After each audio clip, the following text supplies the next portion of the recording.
weerarada qorshaysan ee lagu qaado dadka magangeliya doonka ah ee dalka Jarmalka ayaa hoos u dhacay sanadka 2017 kadib daraasad ay samaysay hay'adda dabagalka dambiyada Jarmalka ee magaceeda loo soo gaabiyo BKA. daraasadan oo ay soo saartay bartamaha bishan aynu ku jirnay ee December waxa ay ku sheegtay inay hoos u dhaceen weerarada qorshaysan ee loo geysto qaxoontiga degan dalka Jarmalka gaar ahaan gobolada bari ee dalka oo ay ku badan yihiin dadka nacab soo galootiga iyo muslimiinta muddooyinkii u dambeeyay ku soo badanayay dalka Jarmalka. daraasada ayaa xustay in 251 weerar oo kaliya ka dhaceen dalka Jarmalka kuwaasoo 3 laab hoos uga yar weeraradii hore loogu qaadi jiray dadka magangeliya doonka ah ee dalka Jarmalka soo galay muddooyinkii u dambeeyay halka sanadkii 2015 ay dhaceen 131 weerar oo lagu qaaday dadyowga magangeliya doonka ah ee u badan qaxoontiga Carbeed. dhanka kale waxaa jira siyaasiyiin weeraro afka ku qaada qaxoontiga muslimiinta u badan ee dalka Jarmalka soo galay muddooyinkii u dambeeyay. xisbiga AfD oo kamid ah asxaabta siyaasadda dalka Jarmalka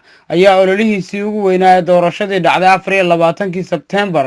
ee sanadkan 2017 ka dhigtay nacaybka muslimiinta iyo muhaajiriinta soo gashay dalka Jarmalka waxaana uu halkaasi ku helay codad tiro badan oo ay siiyeen muwaadiniintii codeynaysay. wasiirka arrimaha gudaha dalka Jarmalku maruu ka hadlayay weerarada lagu qaado qaxoontiga waxa uu sheegay in wadamada Yurub looga baahan yahay inay qaadaan mas'uuliyadda ammaanka dadka soo galootiga ah dalalkoodana ka dhigaan kuwa lagu nabadgeli karo. We need a European list of so-called safe countries of origin. For instance, every country which applies to be a member of the European Union should automatically be considered a safe country, and we should also consider some African countries to be considered safe.